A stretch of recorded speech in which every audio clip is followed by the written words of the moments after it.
జై శ్రీరామ్. అందరికీ నమస్కారం. వెల్కమ్ టు న్యూస్ అఖండ. నేను మీ కస్తూరి శ్రీధర్.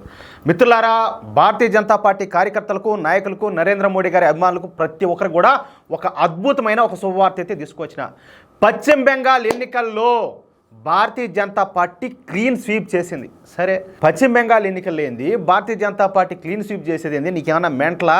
ఇప్పుడు ఆడేమన్నా ఎలక్షన్స్ ఉన్నాయా ఏందని చెప్పి మీరు అనుకోవచ్చు. కొంచెం ఆగండి అమ్మా, ఆగండి ఆయన. ఇన్నారంటే కదా మీకు అర్థం అవుతుందా? ఏమే న్యూస్ మాత్రం చాలా బాగుంటుంది, నాది హామీ. ఓకే, సరే. ఇంకా అసలు విషయానికి వస్తే చాలామందికి ఈ పశ్చిమ బెంగాల్ పరిస్థితుల గురించి పెద్దగా తెలియదు. పశ్చిమ బెంగాల్లో నివసించే ప్రజల పరిస్థితులు, అక్కడి జీవన విధానం, అక్కడి సంస్కృతుల గురించి, అక్కడి వేష భాషల గురించి, అక్కడి ప్రజల గురించి పెద్దగా మనోళ్ళకి తెలిసే అవకాశం అయితే లేదన్నమాట. పశ్చిమ బెంగాల్ రాజధాని ఏంది? కలకత్తా నగరం. ఒకప్పుడు మన దేశంలో అతిపెద్ద నగరం ఇది. అతి గొప్ప నగరం కూడా ఈ కలకత్తానే. 1950 నాటికి మన దేశంలో ఉన్నటువంటి మొత్తం పరిశ్రమలలో 38% పరిశ్రమలు ఈ కలకత్తా, అదేవిధంగా పశ్చిమ బెంగాల్ రాష్ట్రంలోనే ఉండేటి. అందుకే మన చిన్నప్పుడు మనం ఉపయోగించేటటువంటి వివిధ వస్తువులపైన మేడ్ ఇన్ కలకత్తా అనేది రాసి ఉంటాం అనేది. అంతెందుకు, ఈ హిందీ చిత్ర పరిశ్రమ కూడా మొదట్లో కలకత్తాలోనే ఉండేదన్నమాట. కానీ 1977 నుంచి పశ్చిమ బెంగాల్ను దాదాపుగా 35 సంవత్సరాల పాటు పరిపాలించినటువంటి కమ్యూనిస్టులు, ఆ తర్వాత 2011లో అధికారంలోకి వచ్చినటువంటి మమతా బెనర్జీ ఈ కలకత్తా మహానగరంతో పాటు మొత్తంగా పశ్చిమ బెంగాల్ రాష్ట్రాన్ని అంతా కూడా వల్లకాడు చేసి పారేశారు. ఇప్పుడు పశ్చిమ బెంగాల్లో ఉన్నటువంటి పరిశ్రమల శాతం 38% నుంచి 3.2% పడిపోయింది నాయన. ఎంత? 3.2%. ఆ లెక్కని మీరు అర్థం చేసుకోండి, వీళ్ళు ఎంత కొల్లగొట్టారో అర్థమవుతుందా? ఇక కలకత్తా నగరాన్ని చూస్తే ఆశ్చర్యం వేస్తుంది. అసలు ఇదేనాయన మనం గొప్పగా అయినటువంటి ఈ కలకత్తా నగరం అని చెప్పి అనిపిస్తుంది అనమాట. ఈ కలకత్తా నగరం మొత్తం కూడా 100 సంవత్సరాల నాటి భవనాలతో, అంటే అన్నీ కూడా పాతటే, శిథిలావస్థకు వచ్చేటువంటి ఇళ్లతో అతి దారుణంగా ఉంటుంది. ఎక్కడ చూసినా కూడా మురికి కోపాలే. కలకత్తాలో 60% జనాభా ఈ మురికివాడల్లోనే ఉంటుందన్నమాట. అందులోనూ ఇప్పుడు ఈ అభినవ స్వప్నకైనటువంటి మమతా బెనర్జీ పరిపాలిస్తున్నటువంటి రాష్ట్రం కదా. ఈ బంగ్లాదేశ్ నుంచి మియా ముస్లింలు, అటు మయన్మార్ నుంచి రోహింగ్యా ముస్లింలు పెద్ద ఎత్తున వచ్చి ఈ పశ్చిమ బెంగాల్లోనూ ఈ కలకత్తాలోనే ఉంటున్నారు. వాళ్ళకి ఇది ఒక స్వర్గధామం మారిపోయింది. అసలు కలకత్తా నగరంలో నీట్నెస్ అనేది ఉండదు. ఎక్కడ చూసినా కూడా కుళ్ళుగంప కొడుతూ ఉంటుంది. సరే, ఇంకా అసలు విషయానికి వస్తే నందిగ్రామ్ అనేది తృణమూల్ కాంగ్రెస్ పార్టీకి ఒక పెట్టని కోట లాంటిదన్నమాట. గత కొన్ని సంవత్సరాల నుంచి ఈ నందిగ్రామ్లో తృణమూల్ కాంగ్రెస్ పార్టీ గెలుస్తూ వస్తుంది. ఈ నందిగ్రామ్ అనేది మమతా బెనర్జీ యొక్క సొంత నియోజకవర్గం. మీకు ఒక ఇంపార్టెంట్ పాయింట్ ఒకటి చెప్పాలా. 2021లో జరిగినటువంటి అసెంబ్లీ ఎన్నికల్లో సువేంది అధికారి, ఎవరు ప్రస్తుతం భారతీయ జనతా పార్టీ పశ్చిమ బెంగాల్ చీఫ్ అయిన సువేంది అధికారి, ఈయన మమతా బెనర్జీ పైన ఈ నియోజకవర్గం నుంచే పోటీ చేసి గెలిచినాడు. అయినప్పటికీ మెజార్టీ చాలా తక్కువ వచ్చింది. ఈ ఆడలేని వాళ్ళంతా వచ్చారు కదా, సంతంతా ఏది దొడ్లేకి పసులు వచ్చేట ఆ మాదిరిగా నందిగ్రామ్లో ఇప్పటికి కూడా తృణమూల్ కాంగ్రెస్ పార్టీ బలంగానే ఉన్నది. ఇక ఈ నందిగ్రామ్ ఎమ్మెల్యే మన సువేంది అధికారి, డైనమిక్ లీడర్ ఆయన. ఈయన మూలంగానే ప్రస్తుతం పశ్చిమ బెంగాల్లో భారతీయ జనతా పార్టీ స్ట్రాంగ్గా ఉండాలి. కార్యకర్తలకు ఎటువంటి కష్టం వచ్చినా నష్టం వచ్చినా కూడా ఆయన నేనున్నా అని చెప్పేసి పోయి భరోసా ఇచ్చి వాళ్ళకి అండగా అయితే నిలబడతాడు.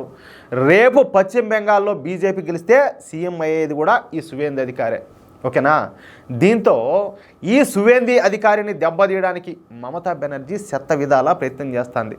ఇదే సమయంలో నిన్న నందిగ్రామ్లో అగ్రికల్చరల్ కార్పొరేషన్ ఎలక్షన్స్ అయితే జరిగినాయి.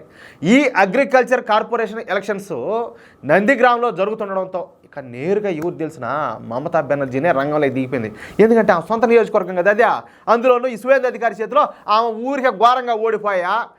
ఏది ముఖ్యమంత్రిగా ఉండి ఓయమ్మ నేను పెద్ద నాయకురాల్ని, నేను దేశాన్ని ఇట్లా ఉద్ధరిస్తానని చెప్పి ఎంత పెగదీసింది కదా, ఆమె ఓడిపోయింది. దీంతో ఆమెకు లేని పని అవమానం అయిపోయింది. ఎట్లా తిరిగి భారతీయ జనతా పార్టీని దెబ్బకొట్టాలని చెప్పేసి డైరెక్ట్గా ఆమె రంగంలోకి దిగిపోయింది.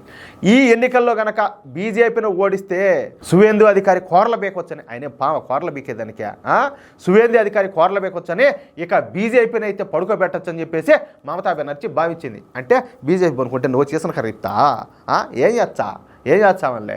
ఇక ఈ ఎన్నికలకు 10 రోజుల ముందు నుంచే వ్యూహాలు రచించడం మొదలుపెట్టింది ఈ అభినవ్ శూర్పణఖ.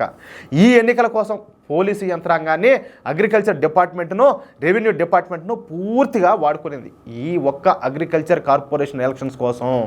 మమతా బెనర్జీ మనకు అందుతున్నటువంటి సమాచారం మేరకు 200 కోట్ల రూపాయలు ఖర్చు పెట్టిందంటయ్యా. ఈవిడదైతే కదా సొమ్ము, ప్రజల సొమ్మే కదా, రాష్ట్రాన్ని అంతా ఒళ్ళకాడి చేసా, వచ్చిన సంపద అంతా దోచుకుంటే ఇంకేం చేస్తుంది? ఈ ఎన్నికల్లో 200 కోట్లు ఖర్చు పెట్టడం అంటే మామూలు మాటలు కాదు. మీరు కూడా ఒకసారి ఆలోచించండి. ఇది నిజంగా చాలా అంటే చాలా పెద్ద విషయం, దారుణమైన విషయం.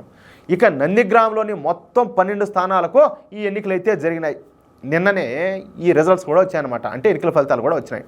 ఈ ఎన్నికల్లో 12 స్థానాలకు 12 స్థానాలను భారతీయ జనతా పార్టీనే గెలుచుకునేది. ఇంకెందుకు నీ బతుక, ఇంక చచ్చిపోరాదా, ఇంకెందుకు నీ బతుకంటాలే అంత ఖర్చు పెట్టి ఇప్పుడు అధికారం నీ శాతంలో పెట్టుకొని నువ్వు ముఖ్యమంత్రిగా ఉండి మళ్ళీ ఈవిడి గారంట పాపం ఎంత అయితే మాత్రం, ఎంత మా ఊడు అమాయకుడైతే మాత్రం, ఎంత పసిబిడ్డ అయితే మాత్రం, కనీసం 50 ఏళ్ళ అమాయకుడు కనీసం నేదరబిడ్డ పసిబిడ్డని కూడా చూడకుండా రాహుల్ గాంధీ దిగబెరికి ఇండి కూటమికి ఏమో నాయకురాలు అవ్వాలనుకునింది. ఏది ఆ నాయకత్వ పగ్గాలు ఏమంది పుచ్చుకోవాలనుకునింది. తమాషా అనుకోండా. ఇప్పుడు నువ్వు మరి నందిగ్రామంలో నువ్వు కనీసం ఈ అగ్రికల్చర్ ఎలక్షన్ కూడా నువ్వు గెలవలేకపోయినావు. నువ్వు గొప్ప, మా రాహుల్ గాంధీ గొప్ప, ఎవరు గొప్ప అంటాలే. మళ్ళీ ఈవిడ గారు సరే ఎంతైతే మాత్రం ఈ హర్యానాలో కాంగ్రెస్ పార్టీ ఓడిపోయింది, మహారాష్ట్రలో ఓడిపోయింది, సరే జమ్మూ కాశ్మీర్లో అంటే కనీసం ఏమి నా మాత్రం సీట్లు కూడా రాలా, సరే ఢిల్లీలో కూడా ఘోరంగా ఓడిపోయింది, గుండు 0 సీట్లు వచ్చినాయి, అయితే మాత్రం మా ఓడే శాతగానోడా, నువ్వు 200 కోట్లు ఖర్చు పెట్టినావు, నువ్వు ఎంత మాత్రం అంత పెంకటించినావు, నువ్వేం సాధించినావు అంటాలే. ఏంది అంటాలే? ఒకసారి ఆలోచించండి. 12 స్థానాల్లోనూ బీజేపీ గెలిచినా ఇంక ఈవిడ గారు గొప్పతనం ఏంది అంటాలే. ఈ ఎన్నికల్లో తృణమూల కాంగ్రెస్ పార్టీ ఘోర పరాజయాన్ని చవిచూడకైతే తప్పల. 100 కోట్ల రూపాయలు డబ్బు ఖర్చు పెట్టినా కూడా ఒక్కటంటే ఒక సీట్ను కూడా ఈ తృణమూల కాంగ్రెస్ పార్టీ గెలుచుకోలేకపోయింది. అంటే బెంగాల్ ప్రజలు మమతా బెనర్జీకు ఈ కణమంటా ఉంటాయి ఏ నిప్పులో వాటిల్లో కదా కమ్మి పెట్టి మంచి ఇనపట్ట వేసి వాతలు పెడతారు చూడు, ఆ మాట చేశారు ఈ బెంగాల్ ప్రజలు, అందులోనూ ఈ నందిగ్రామ్ ప్రజలు.